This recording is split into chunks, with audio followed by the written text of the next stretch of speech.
aula está oficialmente aberta. Hoje, dia 5 de agosto de 2026. Você está no canal Cuesta Verde Jornalismo de Verdade.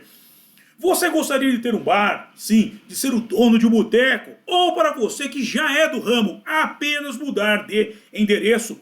Talvez adquirir mais um estabelecimento gastronômico para o seu império? Bem, o Naldo's Bar está à venda. Sim, o meu amigo Naldo quer se aposentar e, por isso, está vendendo o seu bar. Bar que fica em um ponto privilegiado na divisa entre Santos e São Vicente, junto aos tambores.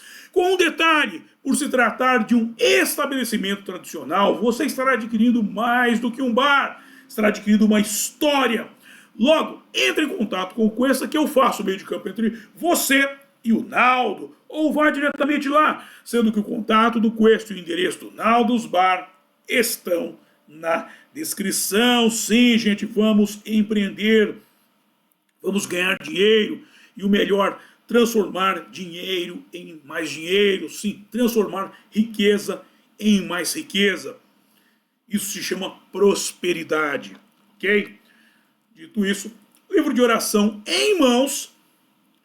Quem não tiver, mãos em posição de prece e muito respeito, que respeito é bom e a divindade gosta. Página 70, oração ao Senhor. Ó Senhor, é o cantare, fonte de todas as luzes, de todas as forças, de todas as sabedorias, de todos os amores. Dai-nos a luz, dai-nos a força, dai-nos a sabedoria, dai-nos o amor. Ó Senhor, nosso Pai, proteger a terra, planeta, do amor. Protegei-nos de todos os males. Dai-nos o futuro. Ó Senhor, muito obrigado por nos dar a luz. Agradecemos de coração. Eu peço ao nosso Senhor El Cantare que, por favor, não permita que injustiça alguma ocorra durante essa aula. Muito obrigado. É isso aí. Se há uma aula, é porque regressamos ao estudo deste livro aqui. Os Exilados da Capela, ou de Capela do grande Edgar Armond, dando sequência hoje à questão das raças adâmicas. Quando fala as raças adâmicas, leia um período de trabalho. Sim, período em que os seres alienígenas começaram a preparar o terreno para ocupação, para colonização deste planeta.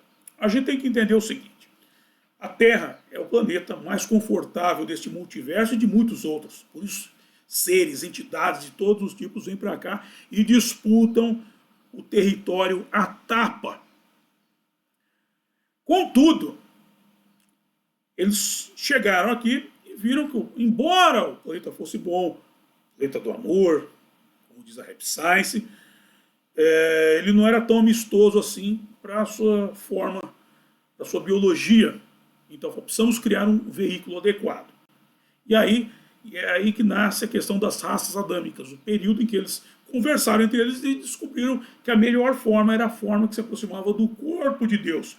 Por isso que eles falam, criamos o homem à nossa imagem e semelhança. Criaram-se várias colônias experimentais, dentre elas a mais famosa, o Jardim do Éden, e cada uma delas desenvolveu a estrutura humanoide ao seu modo. Nós somos aqui o produto final desse trabalho. Lembrando sempre que aí entra a questão do pensamento humano e o pensamento alienígena. O pensamento alienígena é a longo prazo, eu já demonstrei isso. O humano a curto prazo. Os alienígenas eles trabalharam um veículo para daqui a 200, 2000, 200 mil anos, para eles, através do processo de reencarnação, eles irem tomando posse do planeta. Claro, são almas de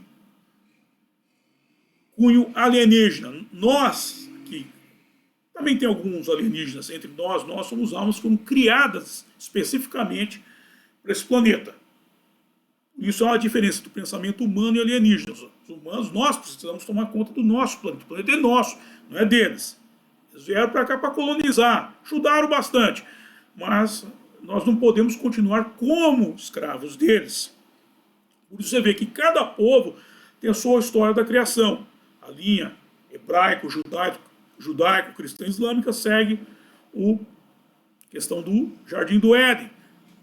Lá para o lado do Iraque, antiga Babilônia, a história dos Sumérios, dos Anunnakis, e por aí vai.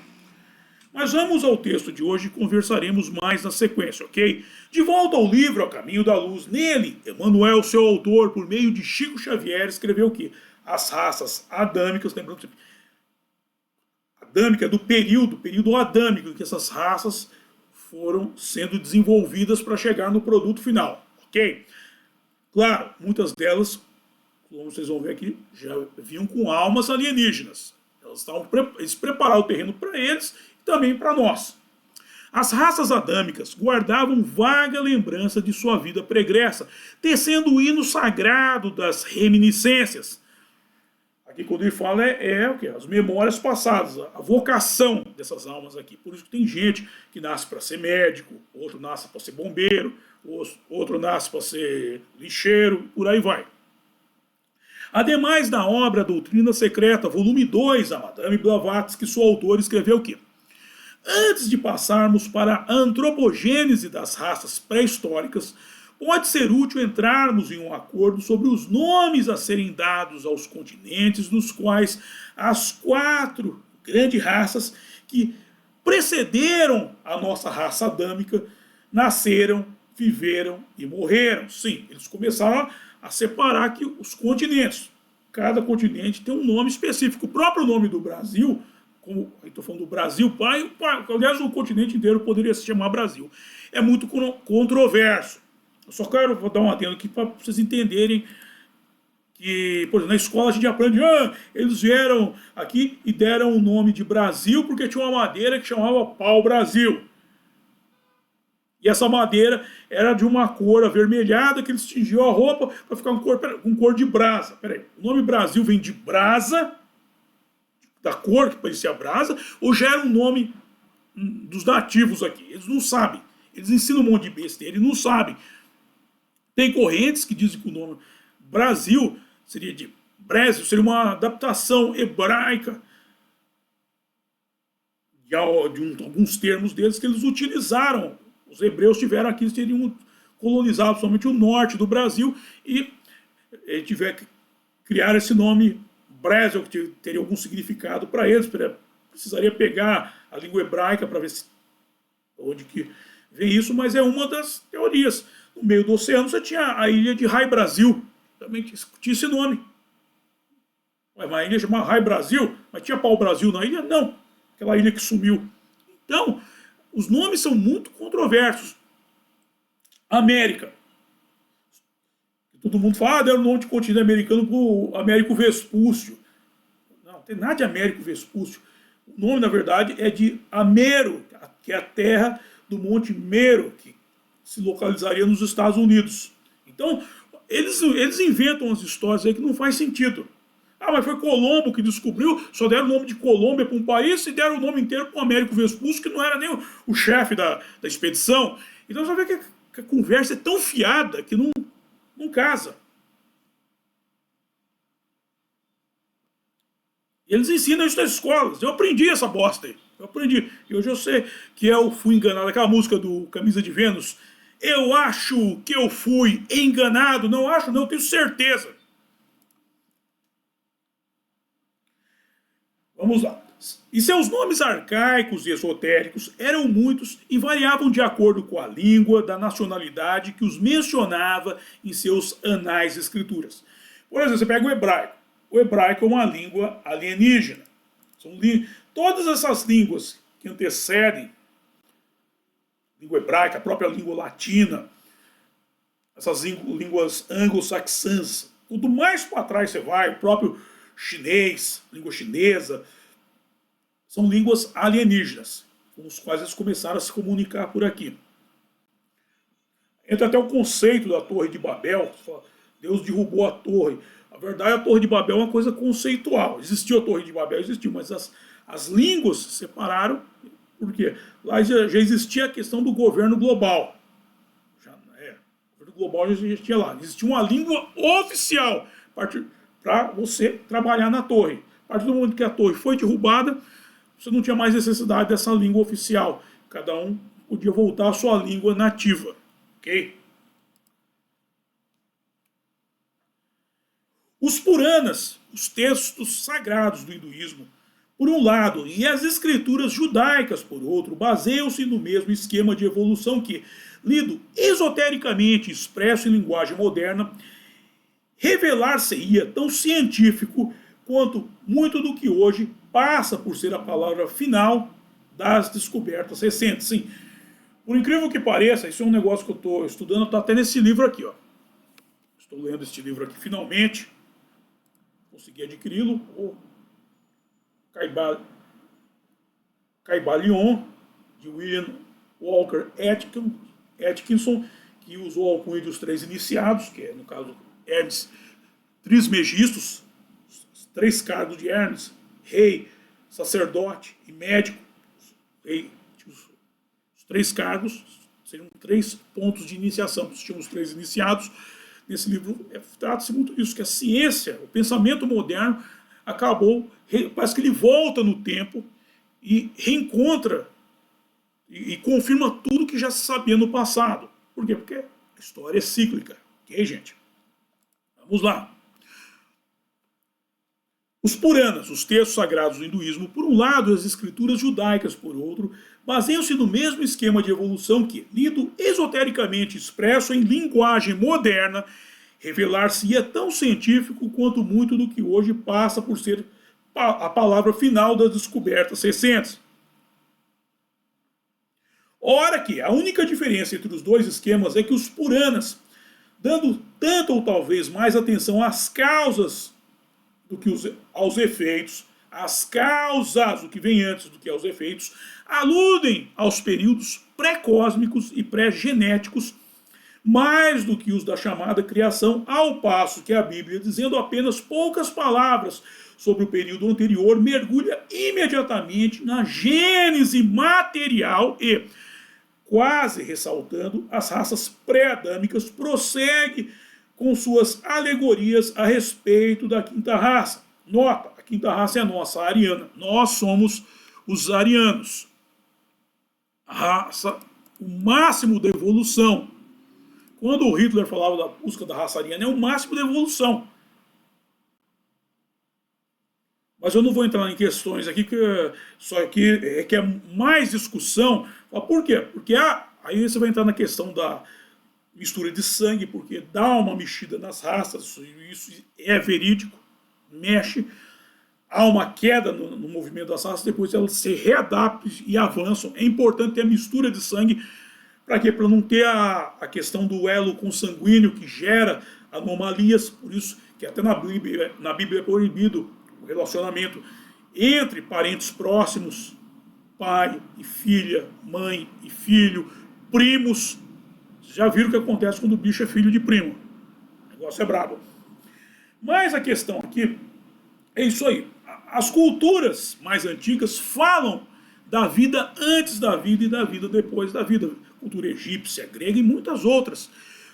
A cultura judaico-cristã islâmica, ela se baseia só na questão material. Tanto é que os católicos e os evangélicos praticamente descartam a vida após a morte. É interessante que eles tratam de alma, de Espírito Santo, escambau, mas é como se tudo tivesse restrito a esse plano em que nós estamos. Quando não, antes da vida vir para cá, já existia vida, não na questão da terceira dimensão, mas no plano atemporal, o que se chama de plano astral, plano etérico. Lá existem castelos, lá existe um mundo muito maior, muito gigante, um universo muito mais amplo do que as pessoas imaginam. Contudo, os que seguem a linha judaico-cristã islâmica ficam restritos à questão da terceira dimensão, e não só isso, da vida na Terra.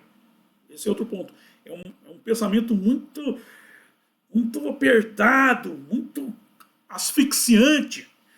E, claro, eles estão errados? Não, porque aí quando se chega aqui, a explicação, quando eu falo, eles A Madame Blavatsky, que até usou um termo aqui que eu gostei muito, ele falou, ó, ao passo que a Bíblia, dizendo apenas poucas palavras sobre o período anterior, mergulha imediatamente na Gênese material, quase saltando as raças pré-adâmicas. Quase porque, quando é dito na Bíblia que o Deus fez o homem do barro, o que é o barro? O barro é uma figura de linguagem que ressalta os componentes da terra. Por isso que o nosso corpo se adapta à terra. E os de outros planetas eles não se adaptam. O corpo deles encontra uma certa incompatibilidade com a terra. Nós somos feitos da terra. Ele assoprou ar nas narinas de Adão. Ou seja, há uma interação entre a matéria da Terra e a atmosfera. E eles, de outros planetas, eles não são feitos da Terra e muitos não têm interação com a atmosfera.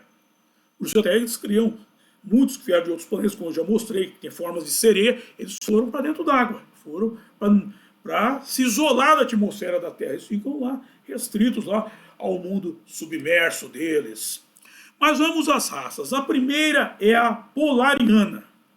No site Theosophy World, publicado foi o artigo cunhado de raça raiz. Todavia, nele lendo que a primeira raça raiz não possuía corpos físicos e seu princípio mental não estava em funcionamento. Por isso, eram chamadas de Amanasa, sem mente, Amanasa. Aí foi o início da criação deste veículo. Ora que esta raça foi criada a partir dos corpos astrais dos pítres lunares, os ancestrais lunares, e, portanto, eram sombras ou fantasmas. Era assexuada e se reproduzia por meio de divisão e desenvolveu a audição. Aqui é a questão, outro ponto.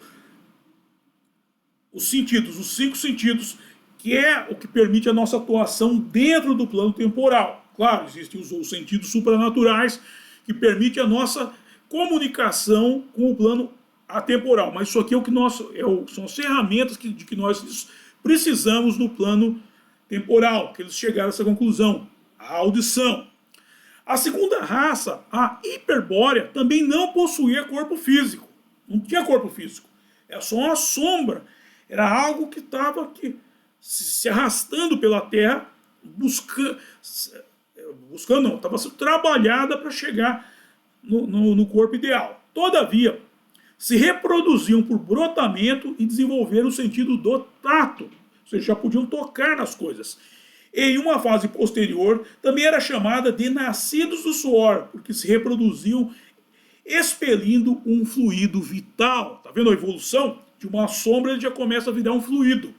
Nota, esse fluido é o famoso ectoplasma, do qual os fãs dos caça-fantasmas já ouviram falar. Para um melhor entendimento, assista a live Let It Be, O Medo Nunca Acaba, cujo link está na descrição. Ademais, também era chamada de nascidos do suor, porque se reproduziam expelindo um fluido vital que se unia a uma forma esférica semelhante a um ovo, a qual servia como um veículo externo para um feto e uma criança. Ou seja, eles descobriram um jeito de fazer esse ser começar a interagir com a Terra. Por fim, os hiperbóreos localizavam-se em um continente próximo ao Polo Norte, que compreendia a atual região do norte da Ásia, ou seja, um continente frio, entende-se isso, questão criogênica, de estar no local frio para justamente manter a coisa aglutinada. Conquanto que a terceira raça raiz, frequentemente chamada de lemuriana, teve 3 estágios. Os nascidos do suor, herdados da segunda raça. Depois, 2, humanos andrógenos, ou nascidos do ovo. E terceiro, o desenvolvimento dos 2 sexos e a separação. Sim, eles conseguiram atingir o resultado. Isso já estava tudo planejado antes. Mas falaram, bom, nós vamos precisar reproduzir. Se tiver um sexo só, não vai dar certo isso. Então vamos separar em 2. E criou-se o conceito binário de macho e fêmea. Por fim, os lemurianos construíram cidades enormes de pedra e lava, sendo que as primeiras cidades surgiram na área do que hoje é Madagascar. Sim, e a gente tem que entender que aí eles começam a caminhar, eles começam a interagir com a atmosfera, começam a sentir frio, sentir fome, ficar doente, se exercitar, desenvolver musculatura, ou seja, eles se tornam o que nós somos, os humanos, mas ainda estamos na raça lemuriana, a terceira raça. Trataremos das outras raças na sequência, mas o que nós precisamos entender é isso todo é um projeto de muitos e muitos anos, para chegar na forma final, que é esta forma que nós estamos, ok? Que é a raça ariana. Nós somos os arianos. Nós somos os arianos. E aí, vamos falar um negócio aqui, a turma vai pular aí do outro lado, mas vou ter que falar a questão do ariano, a questão do que Hitler falava. Hitler, ele era um grande místico, um homem inteligentíssimo. Calma, gente, eu preciso entender do que eu estou falando para chegar no ponto certo. E esse era um ponto que Hitler tinha razão. Ele entendia o misticismo, entendia a questão da raça ariana. O que é a raça ariana em si? Somos nós, você é ariano e eu também. Nós somos o máximo que chegou. Mas nós precisamos agir como uma raça ariana. O que é agir como uma raça ariana? Eu vou contar eu já falei isso em outros momentos. Tem um capítulo do House, da série House, que chega um cara lá tudo doente, tudo estrupiado, e o House começa a estudar o cara. Ele fala assim, as pessoas mentem. E ele descobriu, ele sempre mandava a turma dele na casa do cara, ele descobriu cadernos de literatura assim, fantásticos, de textos matemáticos, assim, literatura matemática. Ele era um grande gênio da matemática. Esse cara é uma besta. Aí descobriram que era o seguinte, esse cara, ele se apaixonou por uma mulher, só que a inteligência dele o desassociava dela. E ele queria ficar com ela, só que ele não aguentava a burrice da mulher. Aí ele começou a tomar um remédio de matemática, ele fez o que se calcula. Se eu ficar burro, eu vou ficar no mesmo nível dela, a gente empata. Ou seja, ele começou a tomar esse remédio para reduzir o fluxo mental dele. Só que, na sequência, ele começou a tomar uns Beer Night, começou a tomar uísque. E o uísque entrou em conflito com o remédio e aí ele passou mal. E o House chegou assim, você é uma besta, cara, você é um gênio. Precisamos tirar esse remédio, você limpar tudo. E aí perguntaram para ele, foi a Cameron, se não me engano, perguntou, por que você fez isso? Ele falou, eu sou um gênio. Sim. A minha mulher não, mas ela está mais perto de uma lontra do que de mim intelectualmente. Entenderam a coisa? Essa que é a questão ariana. É a pessoa usar a mente, que é o maior computador que nós temos, para se comportar como o quê? Como um ser superior. E não como um animal. Tem muita gente aí que não se difere de um animal. Só falta comer capim. Pô, tem um monte de gente que vota no PT. É o que dessa gente?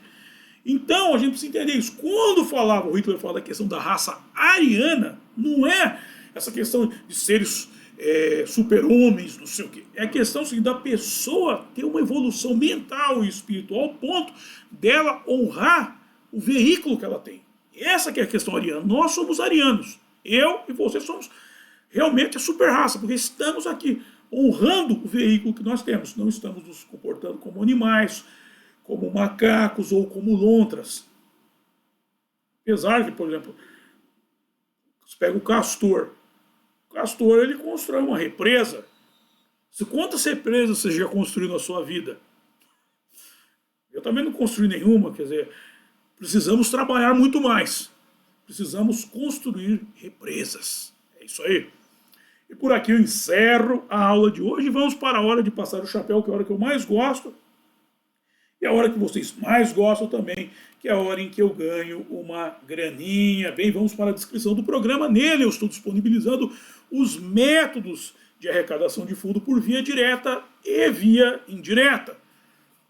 por vir direto os meus livros, a começar por A Máquina da Verdade, ó, nesse livro Menino Veste Azul e Menina Veste Rosa, pode dar pra molecada que ninguém terá comportamento de lontra. Na sequência, ao meu outro livro, o romance A Saga de Kid Winchester, que tem aquele cunho mais erótico, digamos assim, e isso é outro ponto importante. A questão sexual também, a gente não podemos nos comportar como animais. Ok, gente?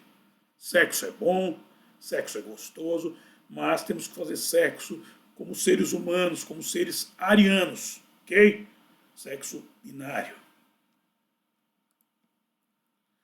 Na sequência, ao link do curso Fundamentos do Exorcismo, para você que quer tocar os satanás de casa, e vamos para a arrecadação de fundos por via direta. Nele é o Apoia-se do meu blog O Mochileiro Místico, o Pix para você já fazer a sua doação e o PayPal para os acólitos do estrangeiro. Na sequência tem o link do meu álbum de rock em parceria com meu amigo Pop, com letras de Mateus e, atenção, Let It Be, o medo nunca acaba, assim, lá eu trato do ectoplasma, né? Eu sou de uma geração que cresceu falando de ectoplasma sem saber do que estava falando.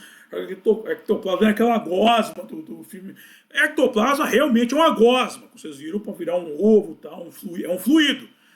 Mas não é daquele jeito. Tem uma função. Neste programa eu estou explicando isso. Let It Be, o medo nunca acaba.